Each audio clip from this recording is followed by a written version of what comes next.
Baik, kita mulai ya.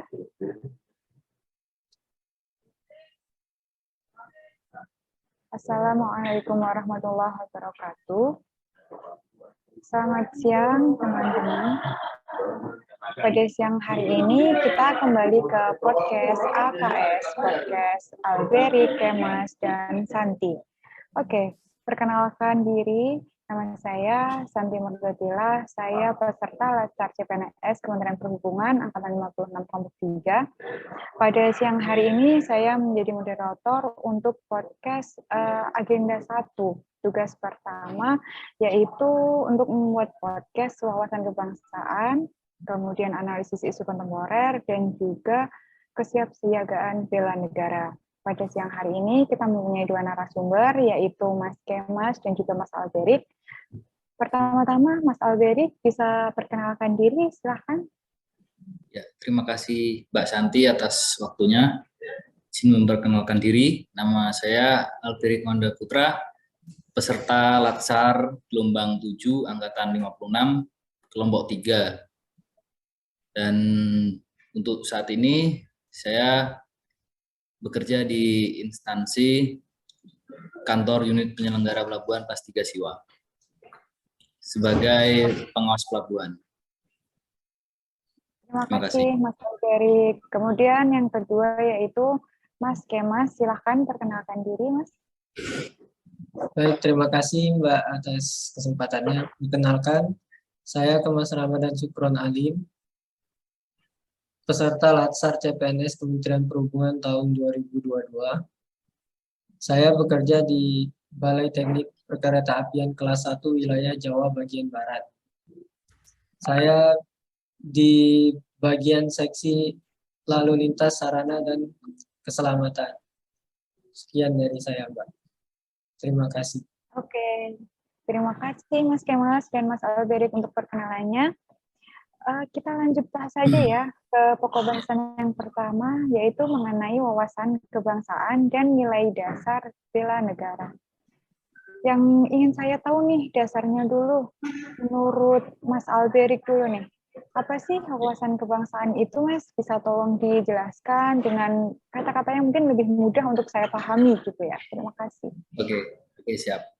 Jadi untuk wawasan kebangsaan, sepengetahuan saya adalah sebuah cara pandang bangsa Indonesia dalam rangka mengelola kehidupan berbangsa dan bernegara yang dilandasi oleh jati diri bangsa Indonesia dan kesadaran terhadap sistem nasional yang bersumber dari 4 konsensus dasar.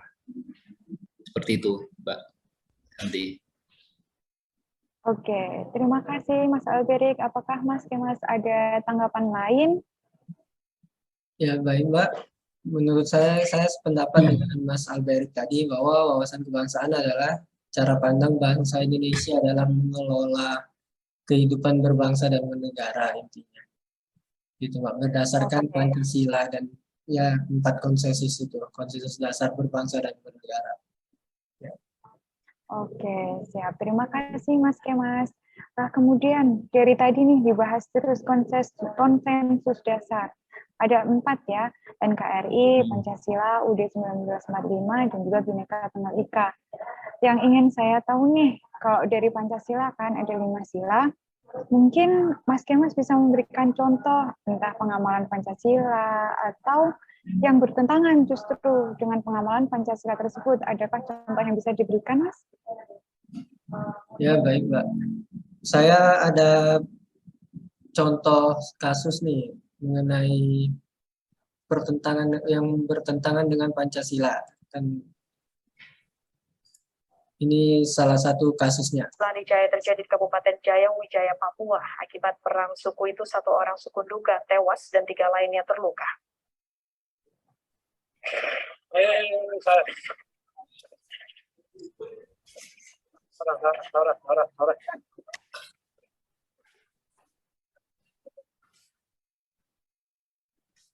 Perang antar suku Duga dengan suku Lanijaya terjadi di Kampung Pesakmal, Distrik Puma, Kabupaten Jayawijaya, Papua, Sabtu pukul 15.30 waktu Indonesia Timur. Satu warga bernama Sibelu Wijangge tewas, 3 lainnya terluka, serta 2 unit rumah terbakar. Polisi mengeluarkan tembakan udara untuk membubarkan massa. Kabid Humas Polda Papua, Kombes Pol Ahmad Mustafa Kamal mengatakan konflik karena masalah keluarga yang berujung tewasnya satu orang.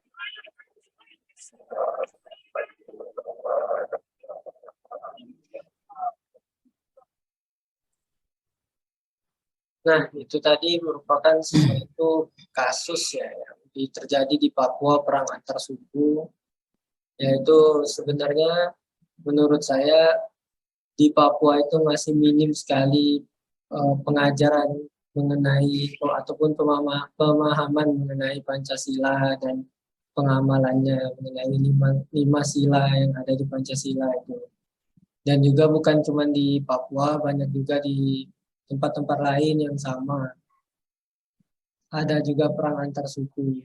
Tapi kebetulan yang saya dapat kasusnya yaitu sekian, Mbak. Oke, makasih Mas Kemas. Kemudian Mas Alberik, apakah ada contoh lain yang bisa diberikan? Jika ada, silahkan. Ya, saya mau menambahkan aja Mbak Santi dan Mas Kemas untuk contoh dari pengamalan Pancasila, tapi bukan atas pengamalan Pancasila, tetapi kasus yang tidak sesuai seperti itu. Untuk yang sila pertama tentang ketuhanan yang Maha Esa, itu ada kasus yang pada saat ini mungkin sering terjadi masalah kurangnya toleransi antar pemeluk agama, terus masih adanya diskriminasi, ujaran kebencian, bahkan sampai penistaan agama. Kemudian kalau untuk sila kedua, itu ada contoh di mana hilangnya rasa kemanusiaan, bahwa akhir-akhir ini banyak terjadi kasus pembunuhan seperti penembakan, mutilasi, dan lain sebagainya. Dan ada juga kasus kekerasan ataupun pelecehan seksual, yang mana kemarin sempat ada berita viral dari seorang motivator yang mendirikan sekolah di daerah Jawa Timur, tetapi dia melakukan tindak kekerasan seksual terhadap murid-muridnya, seperti itu. Mungkin Mas Kemas ada contoh lain dari sila-sila yang lain? Ya, baik Mas. Saya kemarin baru baca berita bahwa ada di salah satu stasiun KAI ya, itu ada petugas yang merekam yang melakukan pelecehan seksual, tapi dengan cara merekam seorang penumpang di toilet, seorang penumpang wanita yang merekamnya pria. Nah, itu masih banyak terjadi di tempat-tempat umum ya. Maka dari situ dapat disimpulkan bahwa wawasan kebangsaan ini yang berlandaskan pada Pancasila sangat penting ditanamkan pada seluruh masyarakat Indonesia. Itu merupakan pelanggaran terhadap sila kedua ya. Dia kurangnya rasa kemanusiaan. Iya, betul Mas. Ya. Saya juga setuju. Mungkin Bu Santi, Mbak Santi. Ya, terima kasih untuk pemberian contohnya dari kedua narasumber kita, Mas Alberik dan juga Mas Ken. Sepertinya sudah cukup ya untuk pembahasan pokok yang pertama. Kita lanjut ke pokok pembahasan yang kedua, yaitu mengenai analisis isu kontemporer. Nah, saat ini pasti ada lah ya isu kontemporer yang sangat familiar lah di telinga kita, di berita-berita sering lewat, atau bisa kita bilang isu kontemporer yang bisa setahu saya itu ada salah satunya adalah korupsi. Nah, yang ingin saya tahu itu apa sih korupsi itu? Mungkin Mas Alberik bisa bantu menjelaskan. Ya, baik. Oke, untuk kasus korupsi ya. Jadi korupsi menurut saya sendiri itu sebuah penyalahgunaan uang negara demi kepentingan pribadi ataupun kelompok tertentu seperti itu. Oke. Apakah Mas Kemas sependapat dengan yang diungkapkan oleh Mas Alberit? Ya, saya sependapat dengan Mas Alberit bahwa korupsi itu sangat merugikan dan dampaknya luar biasa terhadap negara, ya. Karena itu penyalahgunaan uang negara atau penyelewengan demi kepentingan pribadi atau kelompok. Dan juga korupsi itu memang bukan di Indonesia saja, tapi di seluruh dunia terdapat kasus korupsi yang memang intinya pada diri masing-masing gitu, untuk memang bersih dari sifat-sifat korupsi. Ya, terima kasih Mas Kemas untuk tanggapannya. Adakah contoh yang bisa diberikan ya Mas Alberit, mungkin bisa memberikan contoh agar lebih jelas mungkin? Oh ya, baik. Saya ada contoh kasus korupsi yang sedang hangat akhir-akhir ini.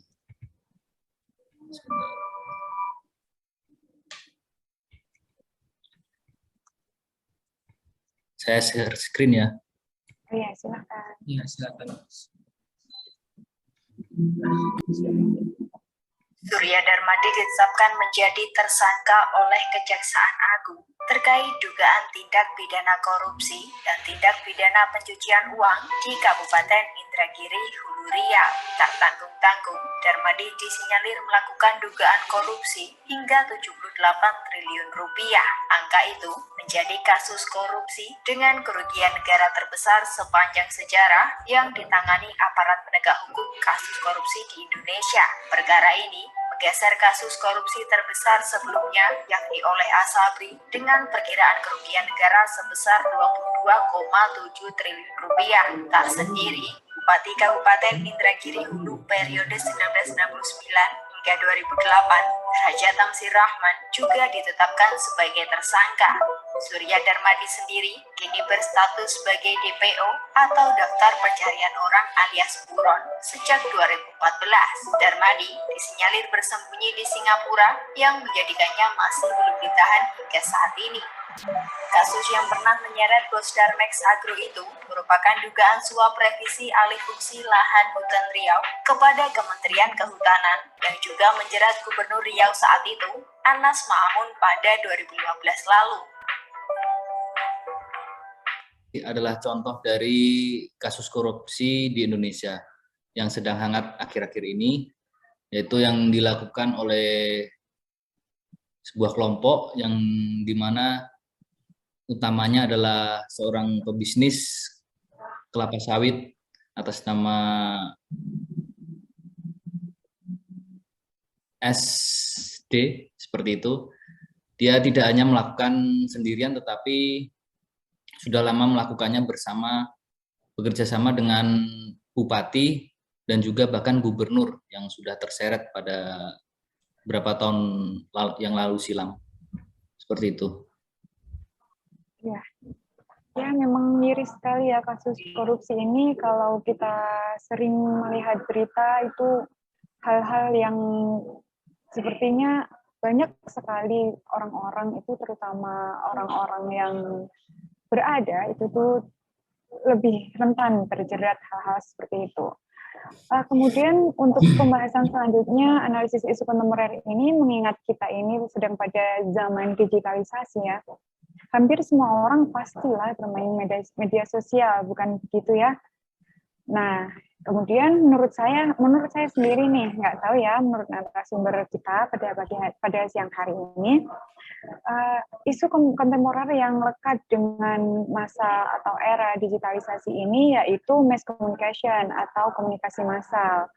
Nah, apakah bisa diberikan contoh, Mas Kemas, contoh-contoh isu kontemporer yang berkaitan dengan mass communication itu diantaranya apa saja ya?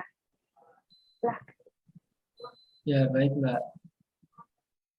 Contoh-contoh isu kontemporer pada komunikasi massal ini memang terdapat sekali banyak di media massa, media sosial ya, terutama Ya. mengenai hoax, Mhm. hate speech, dan sebagainya. Ya. Ini saya ada video beberapa kasus hoax yang ada di Indonesia mengenai COVID-19 yang baru-baru ini terjadi. Saya izin share videonya ya. Oke, silahkan. Silahkan, Mas Kemas.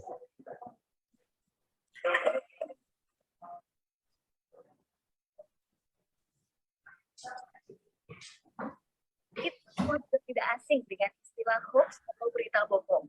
Saat ini, hoax menyasar ke beberapa aplikasi pesan instan dan media sosial yang cukup populer digunakan masyarakat. Seiring dengan kemajuan teknologi, macam-macam berita bohong atau hoax juga banyak muncul, mulai dari info pesan singkat hingga foto dan video yang ditambahkan dengan beberapa narasi yang tidak bisa dipertanggungjawabkan kebenarannya. Isu hoax mengenai COVID-19 masih banyak beredar, baik itu berupa hoax vaksin, hoax pengobatan COVID-19, maupun hoax varian terbaru COVID-19. Seperti beberapa contoh berita hoax berikut ini. Beberapa waktu lalu beredar informasi yang mengklaim bahwa pemerintah mencabut status pandemi COVID-19. Pencabutan ini diklaim dilakukan melalui surat edaran Ketua Satgas Penanganan COVID-19 nomor 9 tahun 2022. Pada potongan terakhir terlihat ada halaman tanda tangan oleh Kepala BNPB, Lejen Surharyanto, selaku Ketua Satgas Penanggulangan COVID-19. Tertulis juga keterangan bahwa pandemi coronavirus krisis 2019 dicabut dan dinyatakan tidak berlaku. Namun setelah dicek kebenarannya, informasi yang beredar adalah tidak benar atau hoax. PLT Kepala Pusat Data Informasi dan Komunikasi BNPB, Abdul Muhari, memberikan klarifikasi terkait beredarnya potongan SE Ketua Satgas Penanganan COVID-19 yang diklaim sebagai bukti bahwa pemerintah mencabut status pandemi. Ia menyatakan potongan SE dengan keterangan pencabutan status pandemi adalah tidak benar. Faktanya, hal tersebut merupakan potongan dari halaman terakhir SE Satgas Penanganan COVID-19 nomor 9 tahun 2022 tentang protokol kesehatan perjalanan dalam negeri pada masa pandemi. Dalam halaman terakhir pada SE tersebut terdapat keterangan mengenai pandemi COVID-19 dicabut. Ini merupakan potongan kalimat dari poin kedua pada bagian penutup. Surat edaran tersebut berlaku efektif mulai 2 Maret 2022 sampai waktu yang belum ditentukan. Dengan demikian, pencabutan SE nomor 9 tahun 2022 tentang protokol kesehatan perjalanan luar negeri pada masa pandemi COVID-19 dinyatakan tidak benar atau hoax.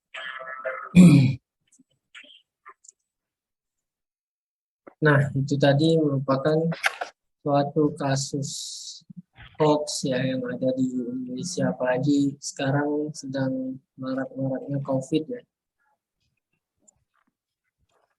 Hoax itu memang sangat sulit difilter. Jadi kita sebagai pengguna media sosial kan, sekarang siapa sih orang yang nggak main media sosial, apalagi anak-anak zaman sekarang kan. Maka perlu ditanamkan bahwa sebelum share berita itu harus dipastikan dulu kebenarannya atau faktanya. Ya, sekian dari saya, Mbak.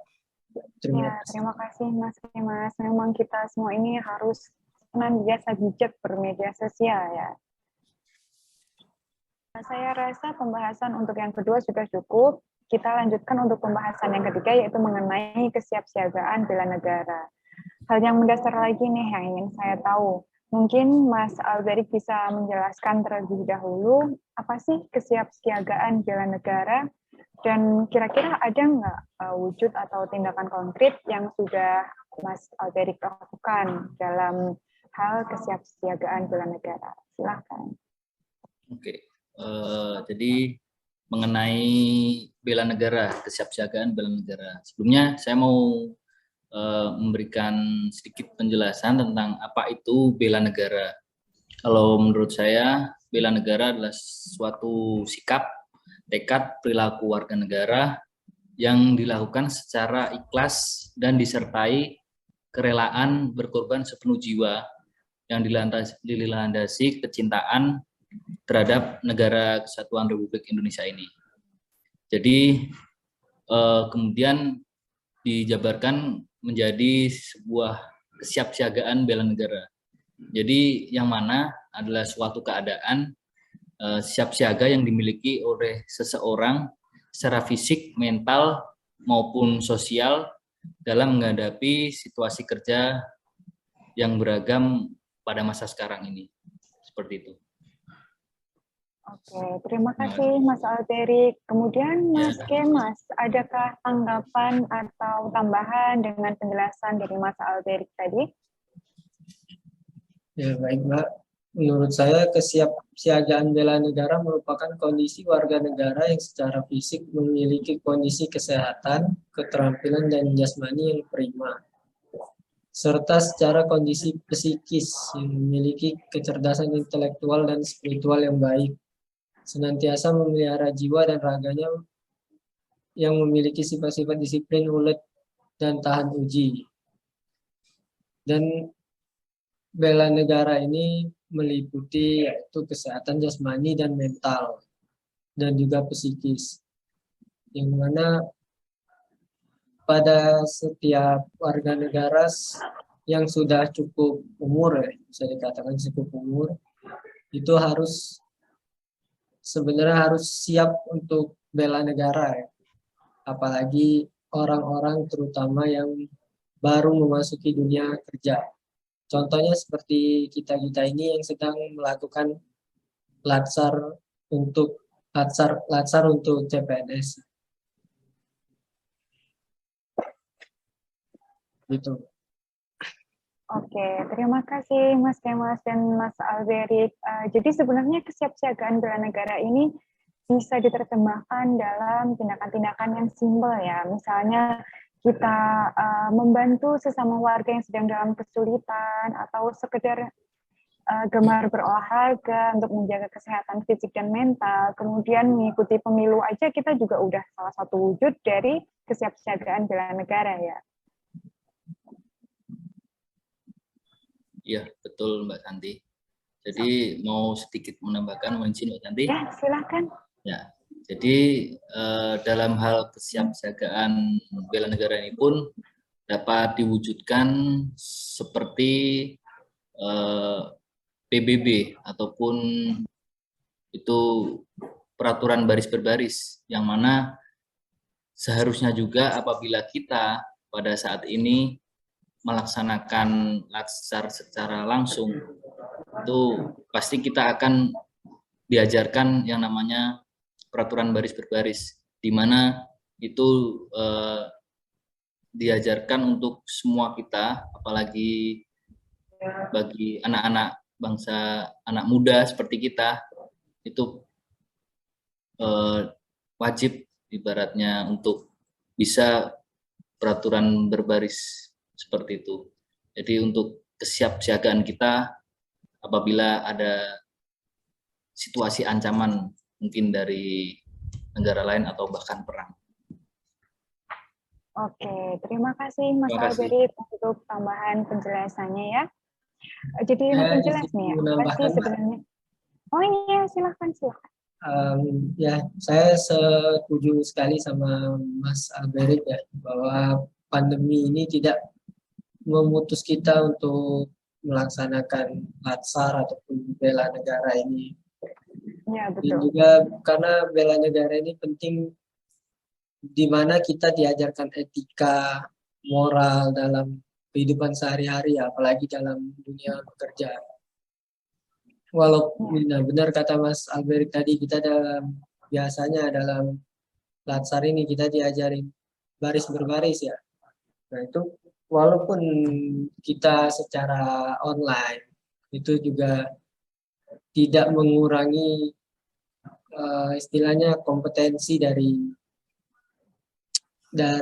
bela negara itu sendiri yang diajarkan. Walaupun secara kita tidak tatap muka langsung, tidak bertemu dengan pelatihnya langsung, tapi tetap kita harus menjaga attitude secara daring ini, menurut saya Mbak. Itu tambahannya. Ya, siap. Terima kasih Mas Kemas dan Mas Alberik untuk penjelasannya. Baik, tidak terasa 3 pokok bahasan podcast kita pada siang hari ini sudah selesai, sudah terbahas semua.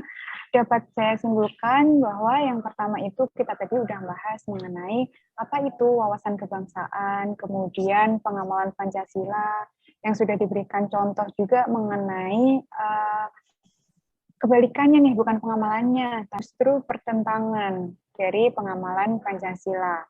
Kemudian dari pokok bahasan yang kedua mengenai analisis isu kontemporer, sudah membahas mengenai korupsi dan juga isu kontemporer dalam macam-macam komunikasi massal.